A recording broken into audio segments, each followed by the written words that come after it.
Today we are here to talk about how economic development and environmental preservation can work hand in hand. It happened here at Port Everglades in Broward County, Florida, when the port needed to expand to meet the demand for economic growth in the county, the region, and the state.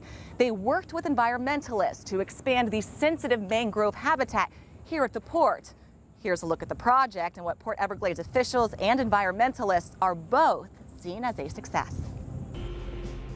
Port Everglades is a crossroad for global trade. Not only is it the #1 port for revenue in Florida, but it's also the top container port in the state, supporting almost 13,000 jobs to the local economy and thousands more throughout the state. Port Everglades hosts nearly 4 million cruise ship passengers yearly.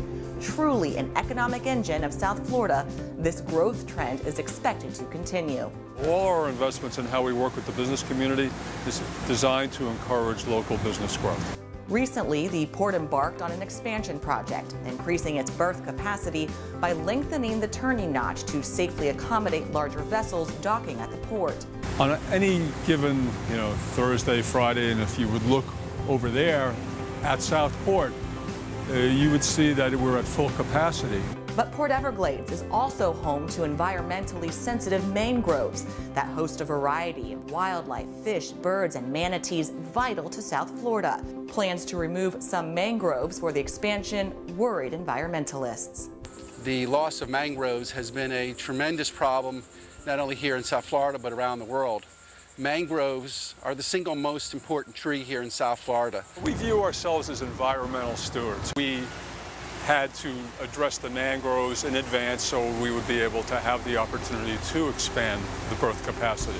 And they did, adding 16 acres of new mangroves, a 2-for-1 replacement of the 8 acres needed to lengthen the existing turning notch from 900 to 2,400 feet, which allows for more space for cargo ships to dock. 45,500 of the reds, and then 5,000 the blacks, which are hard to see. County environmental consultant Tyler Chappell oversaw the creation of the new 16-acre site, which was once a dry stack marina and parking lot. It brings a different element to the port and a lot of things that probably the community doesn't know about, that is helping their water quality and also providing an estuary that wasn't here before. Creating this mangrove was no easy task, especially growing the large number of plants needed for the project. So they're grown initially in fresh water, and we stage them to a size, and then it's acclimated in salt water, increasing the salinity over time. Without proper design and monitoring, a large project like this could not have been a success. All these mangroves are planted more or less at an elevation that is high tide. And at low tide, everything kind of dries out, and then you have areas for the crabs and everything to come in, but also it provides an aeration of those roots for the mangroves. Now the mangroves are thriving and spreading their roots. This is the manatee crossing connection. It's very important to make this connection so that we didn't have the two areas severed by the road, not only from a flushing standpoint and water quality, but also to allow the manatees to not get trapped. Well, we're seeing, of course, manatees.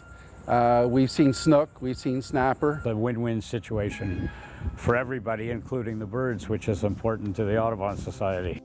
From our business perspective, we gain the additional capacity that we need to operate going into the future. And from an environmental perspective, we've improved the environment. Through an agreement with the Florida Department of Environmental Protection, the state of Florida now owns the entire 60-acre mangrove conservation easement at the port, and the South Florida Audubon Society will serve as land manager for the state. A true win-win.